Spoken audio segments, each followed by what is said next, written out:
masuk lagi di dalam pembicaraan publik, mulai dari mengusulkan supaya Gibran dan Presiden Prabowo itu jadi paket ke depan di 2009, nanti orang menganggap ngapain itu Pak Prabowo aja 1 tahun aja masih mau dievaluasi, apalah bagaimana mungkin tiba-tiba Gibran harus dipastikan mendampingi Prabowo di 2029, kan itu konyol tuh. Walaupun ide itu konyol, tapi dalam kekonyolan usulan Pak Jokowi itu terbaca kegelisahan dia, karena tetap dia menginginkan bahwa reputasi dia sebagai pemimpin Indonesia, presiden 10 tahun itu tidak dibatalkan oleh satu keputusan pengadilan nanti, apakah tentang dia atau tentang anaknya Pak Gibran. Kan kita mau dudukkan itu sebagai analisis yang dingin aja tuh, tanpa upaya untuk mengungkit-ungkit hal-hal yang buruk. Misalnya orang lalu semua anggap bahwa lo usulan dua periode itu udah buruk juga, karena belum apa-apa.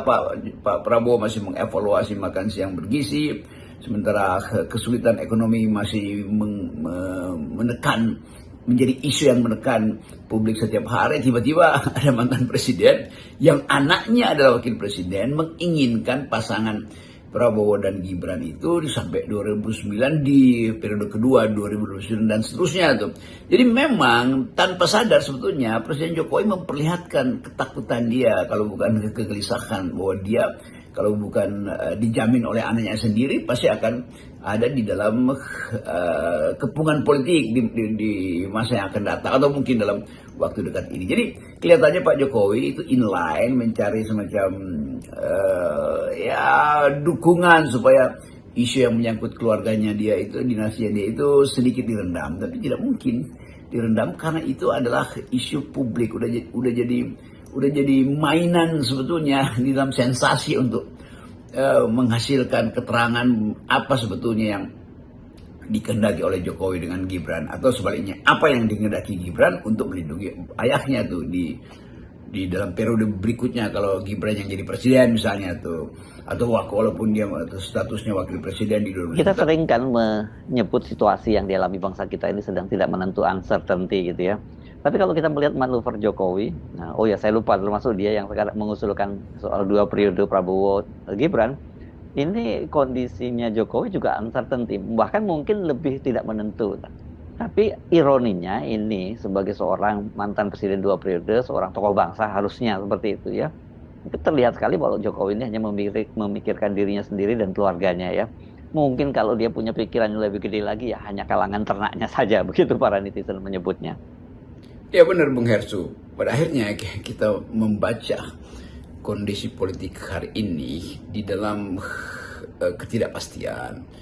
Karena beban pada Pak Prabowo secara psikologis harus menyelesaikan isu yang beredar di kalangan mak-mak, WA group, di koridor-koridor kampus, di kafe-kafe itu. Kita samar-samar pun kita bisa tahu bahwa isu Fufu Fafa, isu ijazah Jokowi, isu ijazah Gibran, isu Bobi Nasution, Pak Gubernur Sumatera Utara itu tetap ada di dalam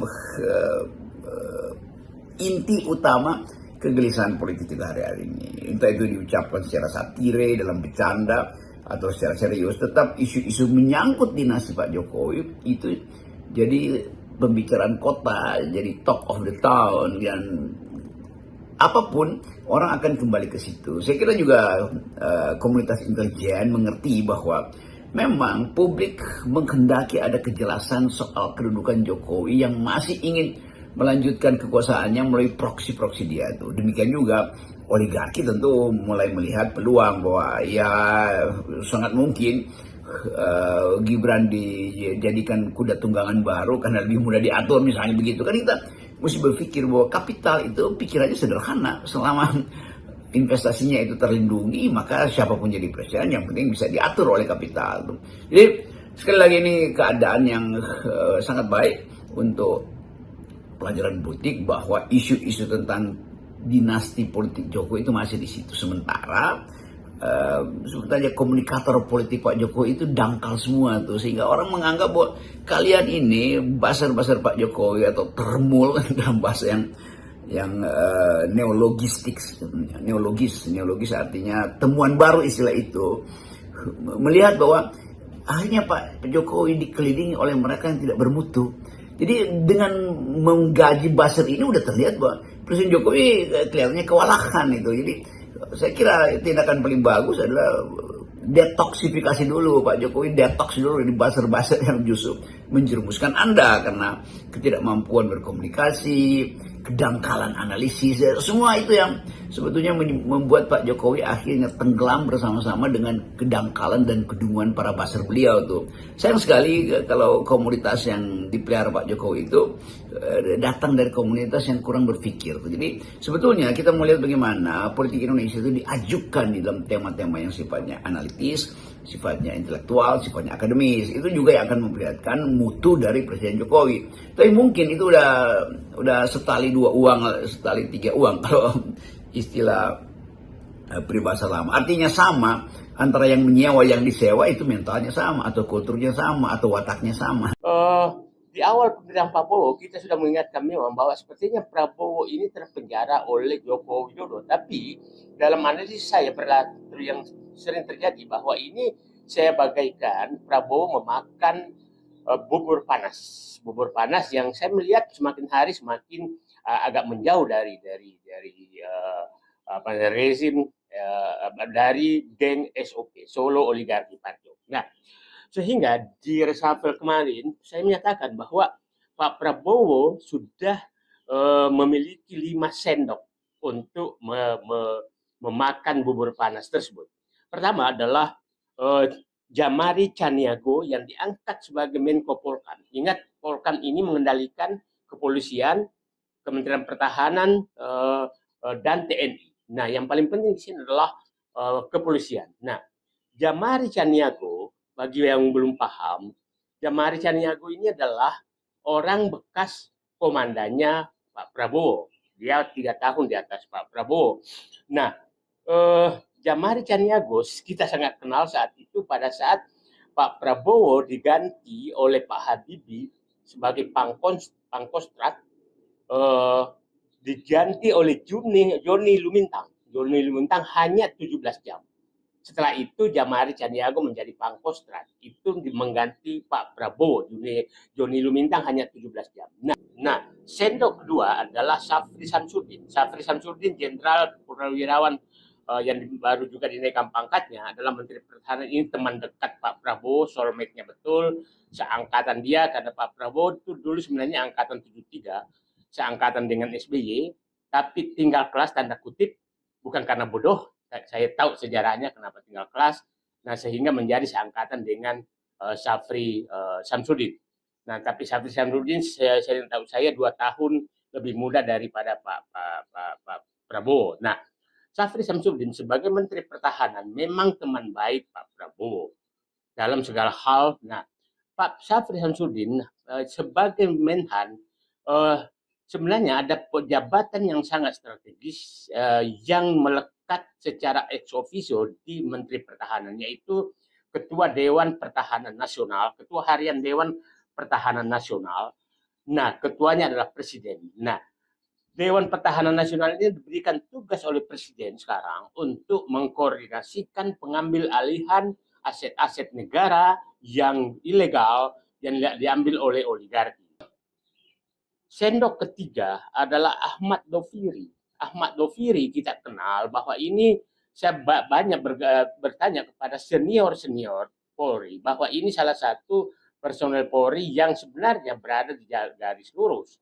Dia 2 tahun di atas Sigit Kapolri, jabatan terakhir Wakapolri dan pensiun, dan orang inilah yang memecat Sambo pada saat terlibat penembakan sopirnya, dan kita tahu penyimpangan terjadi. Dialah yang melakukan pemecatan Ahmad Doviri ini. Nah, kita tahu bahwa pengangkatan Ahmad Doviri ini menarik karena sebelum diangkat menjadi namanya staf khusus Presiden bidang ketertiban dan urusan ketertiban dan keamanan serta reformasi kepolisian Republik Indonesia. Dan sebelum diangkat, diangkat sebagai staf khusus, maka bukan staf khusus, penasihat khusus Presiden. Nah, sebelum diangkat menjadi penasihat khusus presiden, beliau dinaikkan pangkatnya menjadi bintang 4. Ini artinya memang ditugaskan untuk melakukan reformasi kepolisian.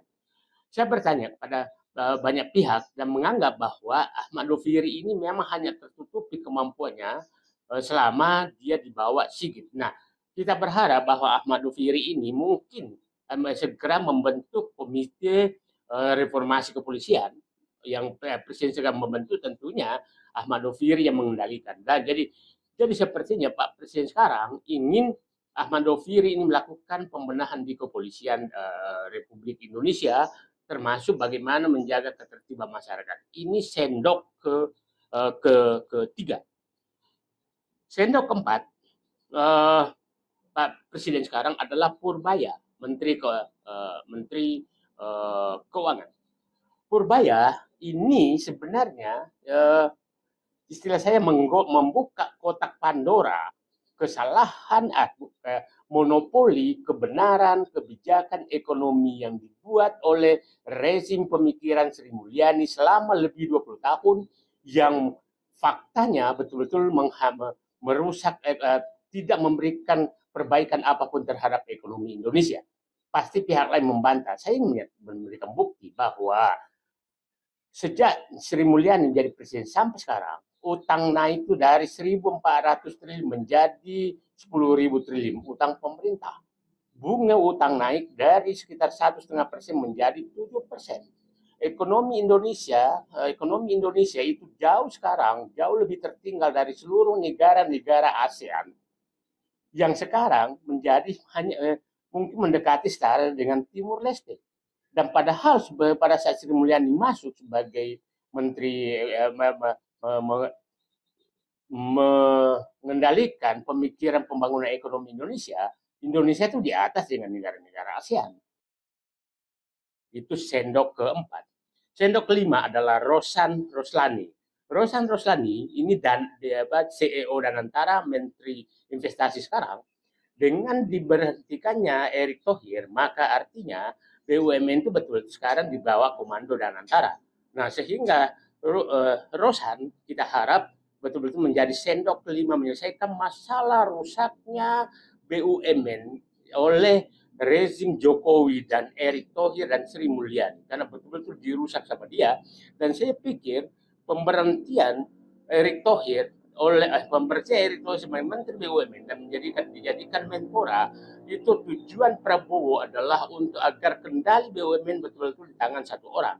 Karena kita tahu bahwa pintu masuk kerusakan BUMN sampai sekarang, walaupun Danantara sudah ada, adalah Erick Thohir.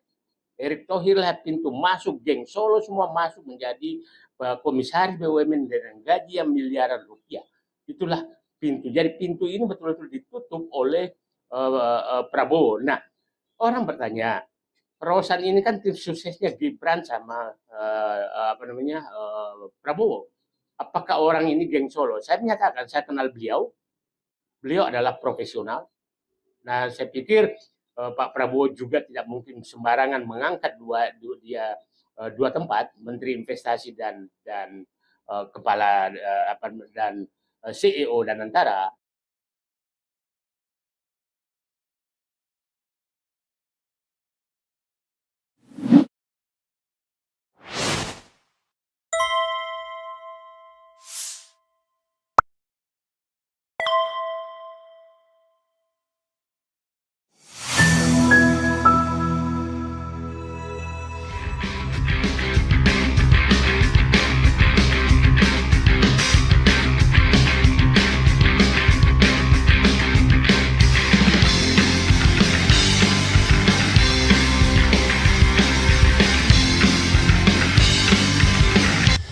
Assalamualaikum warahmatullahi wabarakatuh, sobat RH sekalian. Jumpa lagi kita di channel yang keren ini. Keren, cadas. Ya, sobat RH sekalian, ini berita yang ngeri-ngeri sedap ya. Mengatakan bahwa 5 orang yang bisa membebaskan Prabowo dari cengkraman SOP.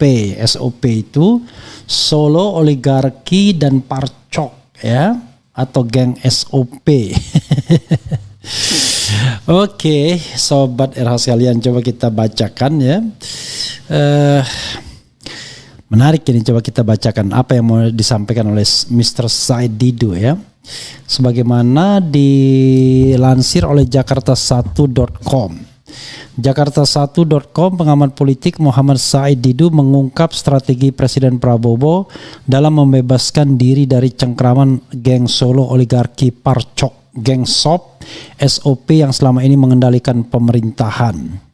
Dalam analisisnya, Said Didu mengibaratkan perjuangan Prabowo seperti memakan bubur panas yang harus dimulai dari pinggir, tidak langsung dari tengah agar tidak membakar lidah. Menurutnya, Prabowo kini telah memiliki 5 sendok strategis untuk menghabisi geng SOP. 5 sendok itu adalah: pertama, Jamari Caniago. Didu sebut Menko Polkam ini untuk mengendalikan kepolisian. Pengangkatan mantan komandan Prabowo sebagai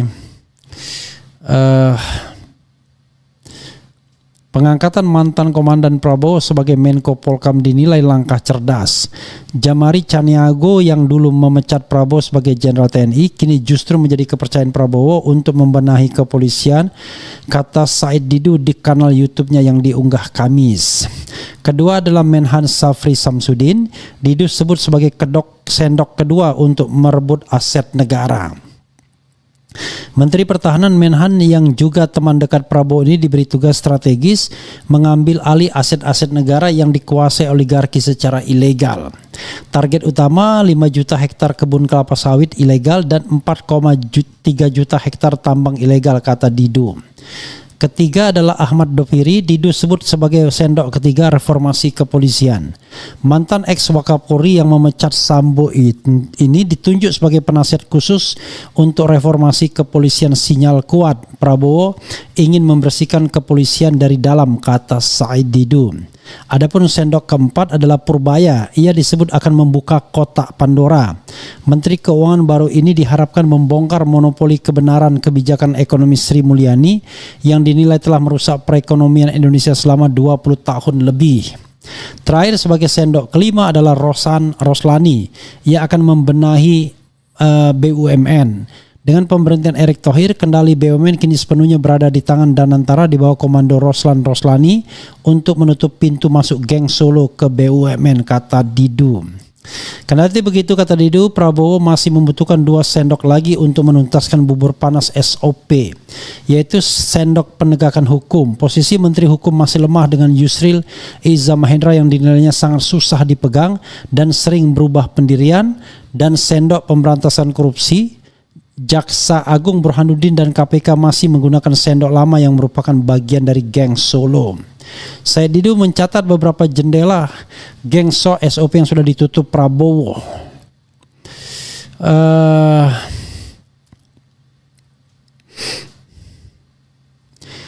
Said Didu mencatat beberapa jendela geng SOP yang sudah ditutup Prabowo dengan diberhentikannya Budi Aristiadi, Kepala PCO Hasan Nasbi, dan Erick Thohir dari BUMN. Setelah semua ini selesai dalam 1 tahun, Prabowo harus berani merampingkan kabinet yang terlalu gemuk dari 48 menjadi 30-32 menteri, tegas Said Didu.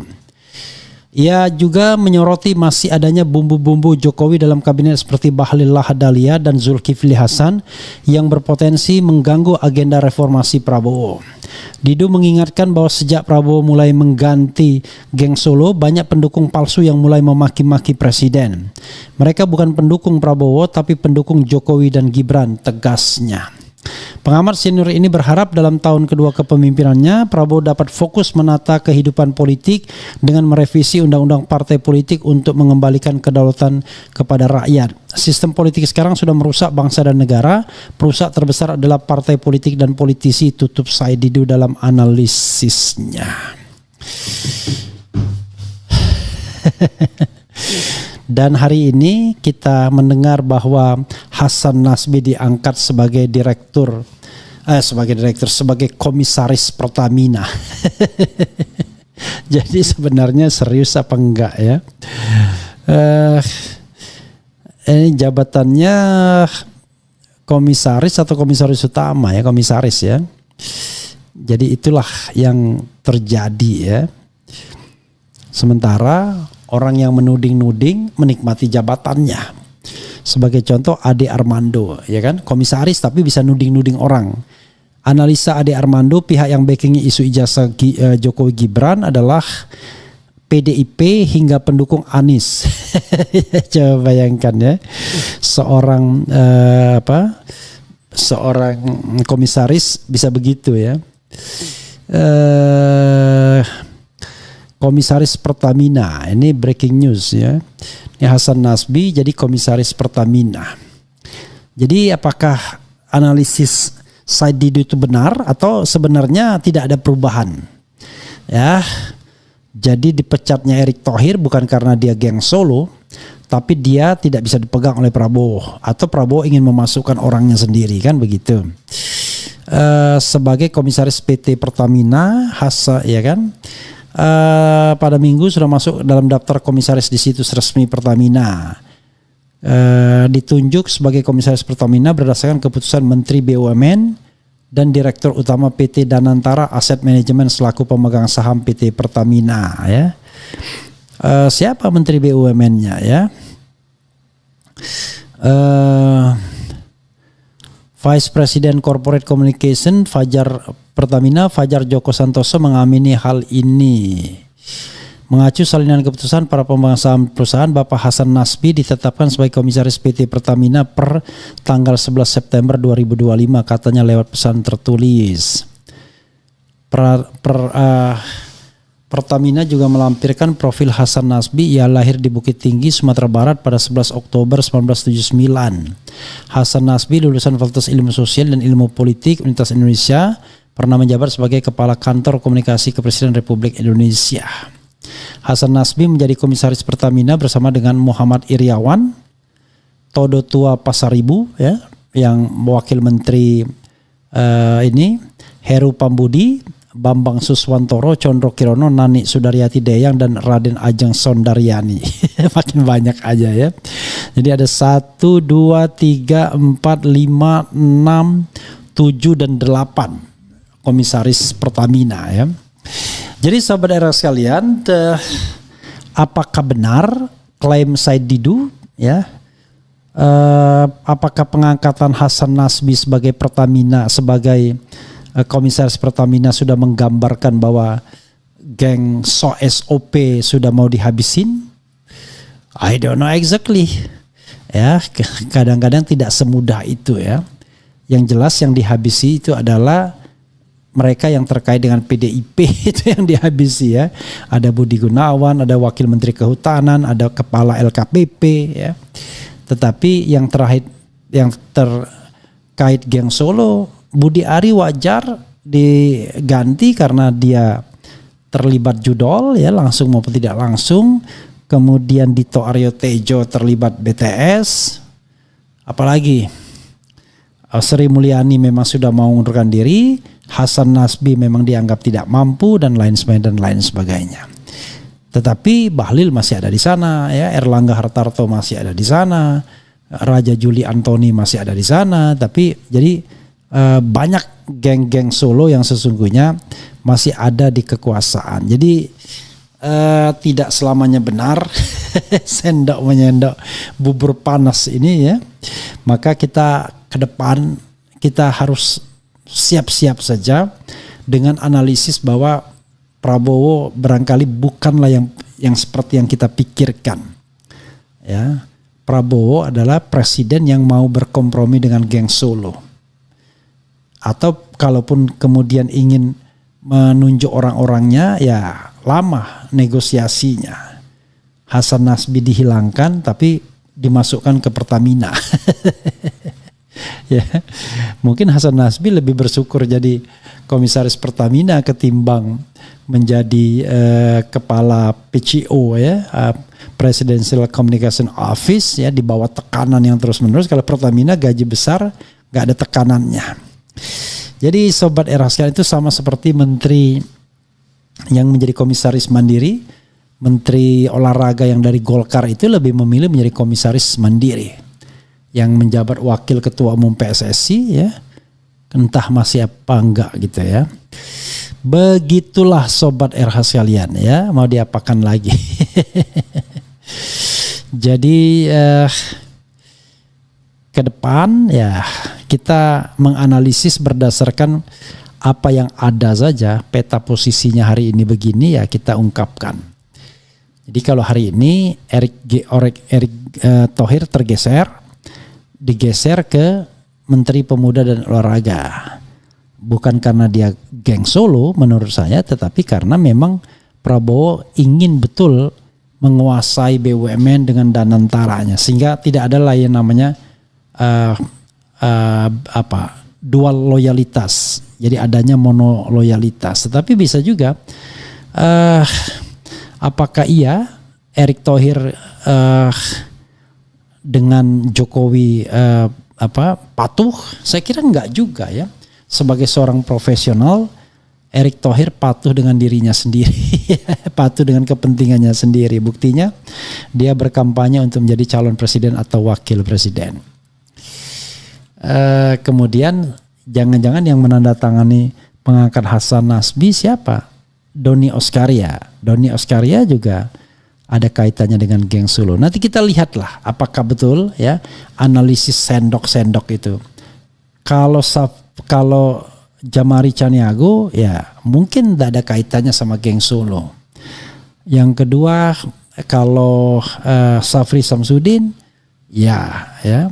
Kemudian kalau siapa lagi tadi Purbaya, Isid belum tentu juga Purbaya. Saya belum tahu track recordnya, tapi yang jelas dia orangnya Luhut Panjaitan dalam banyak kesempatan. Kemudian yang keempat, apakah kemudian kita tidak tahu akan lebih baik dengan Menteri Keuangan Purbaya ini atau tidak, karena saya to some extent masih mempercayai Sri Mulyani walaupun orang menjadi involutif kalau lama dalam kedudukan yang sama ya. Kemudian apakah Ahmad Doviri memang bisa diharapkan untuk menjadi ujung tombak reformasi kepolisian? Jangan lupa Ahmad Doviri orang yang bisa diterima konon katanya, tetapi kan diterima itu kadang-kadang sering karena dia kompromi. Kita tidak tahu kan. Kemudian apakah yang kelima tadi siapa? Apakah dia juga orangnya ya yaitu Purbaya. Kemudian kelima adalah Rosan Roslani. Kalau Rosan Roslani kita tidak tahu karena Rosan Roslani ternyata tidak ditunjuk sebagai caretaker atau PLT Menteri BUMN, yang ditunjuk malah Doni Oskaria. Karena Doni Oskaria wakil menteri. Mungkin akan digabungkan dengan Rosan Roslani. Nah, kita lihat dengan 5 ujung tombak ini atau 5 sendok ini, Jamari Caniago, Menhan Safri Samsudin, kemudian Ahmad Doviri, Purbaya, dan kemudian apalagi siapa yang terakhir tadi, Rosan Roslani. Kemudian dicari sosok di bidang hukum dan di bidang pemberantasan korupsi ya, karena Yusril dianggap lembek, KPK juga tidak seperti yang diharapkan, Kejaksaan Agung punya agenda sendiri. Kita tunggu 2 sendok lainnya. Nah, apakah dengan 7 sendok itu istilah Said Didu, kita bisa berharap kepada Prabowo Subianto? Barangkali sudah saatnya kita tidak lagi mengidentifikasi orang berdasarkan apakah dia geng Solo atau tidak, tetapi kita mengidentifikasi orang berdasarkan kinerjanya, berdasarkan integritasnya, berdasarkan ya 2 saja, kinerja dan integritas. Kinerjanya baik dan tidak korup. Barangkali di masa lalunya dia orang yang korup, tapi dia berkinerja baik dan tidak korup. Masalahnya kan sudah kinerja, jadi prioritasnya kinerja baik tidak korup, dan jangan sampai kemudian terakhir kinerja sudah tidak baik, korup pula. Kalau korup kinerja baik ya masih ada 1 poin, atau sebaliknya kinerja buruk tapi tidak korup, itu buruk juga sesungguhnya ya. Jadi sahabat sekalian, nanti kita tunggulah apakah sendok menyendok ini memang benar, ataukah sesungguhnya kita harus rela melihat Prabowo Subianto sesungguhnya presiden yang serba ragu, pemimpin yang tidak jelas, pemimpin yang banyak omon-omon saja, atau memang betul-betul macan Asia dan sekarang sudah siap mengaum setelah 1 tahun masa kepresidenannya. Tapi kok macan ngaumnya lama. Macan kok bernegosiasi, berkompromi. Harusnya dari awal orang-orang yang terindikasi korup itu tidak diangkat dong. Ya, tidak boleh didikte oleh geng Solo. Tapi whatever it is, kita akan lihat ya. Mudah-mudahan arah pemerintahan makin baik. Ya. Mudah-mudahan para pencoleng makin berkurang di seputar kekuasaan, atau sebaliknya ternyata kita harus rela melihat bahwa negeri ini biasa-biasa sajalah. Nanti setelah 5 tahun berkuasa, ya hanya para penjilat yang mengatakan dia berhasil. Tapi orang secara objektif nggak bisa mengatakan berhasil seperti kepada Jokowi. Tanyalah kepada ekonom dan lain sebagainya yang memiliki indikator angka dan data. Nggak ada yang bilang baik. Tetapi kalau ditanyakan pada penjilat, semuanya akan mengatakan baik-baik saja. Nah, mudah-mudahan di akhir pemerintahan yang mengatakan Prabowo baik itu orang yang dengan fakta dan data, bukan orang yang ingin menjilat ya, agar diikutkan dalam pemerintahan. Begitu sobat RH sekalian. Coba kita bacakan ya sedikit ya. Yang jadi tanda tanya, siapa think tanknya PPS ini? Ada enggak ya? Pak Prabowo Subianto. Alasan mengada-ngada Prabowo diatur Jokowi yang benar, semua keputusan di negara ini ya Presiden Prabowo, yaitu secara formalnya, tetapi kan informalnya kan kita tahu lah, politik itu tidak ada di ruang tidak berada di ruang hampa ya. Kepemimpinan Pak Prabowo sangat-sangat diragukan selagi yang diduga termul-termul masih ada di dalam lingkaran istana. Mohon maaf, kami dari pihak RSJ telah kehilangan pasien. Terima kasih infonya. Maksud Anda saya Didu atau Prabowo ya? Kemudian Bowo nggak pro orang miskin. Berharap hujan dari langit, air di tempayan dicurahkan. Geng Solo dan geng Kertanegara sama saja. Ini semua cuma permainan politik Mulyono dan Prabowo. Hidup Jokowi. Kemudian pembenci Pak Jokowi, ayo kumpul di sini. Hahaha. Apalagi ini ya. Lama-lama saya benci.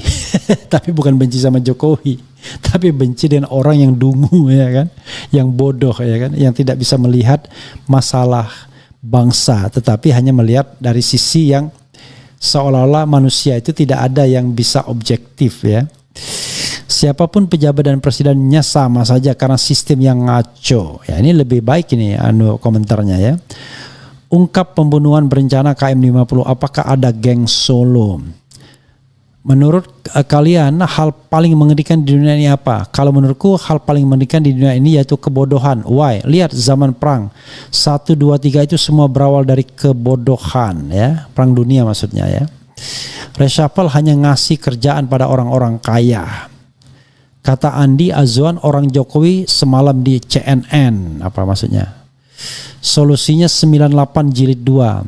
Kenapa yang masih berpikir Prabowo itu menyingkirkan geng Solo? Tidak, mereka itu berteman. Oke. Good save Pang ya. Kemudian banyak yang harus dinyah dari istana. Kita tunggu tanggal mainnya Wowo. Jika masih disimpan harus diduga Wowo juga termul mungkin ya. Apalagi nih. Yusril bilang baling-baling di atas bukit kemana arah angin atau penguasa biar dia diangkat menjadi pejabat. Hahaha. Betul ucapan Ferry Hamsari, bukan Ferry Hamsari, Ferry Amsari ya, F-A-R-I ya, Amsari bukan Hamsari. Dia nggak paham tata negara dan tata pemerintahan yang baik. Pak Anies akan tukar ke sistem khilafah yang bukan demokrasi apalagi. Macan tapi sama Matutina takut ya. Yang harus kita lawan adalah kebodohan. Assalamualaikum Babang Tri, jadi bintang tamu dong. Oke, kasihan Gatot enggak ditanggapin sama presiden. Hahaha, sakitnya minta ampun. Ini hanya orang bodoh aja ya. Hanya orang yang dipikirnya jabatan itu enak ya.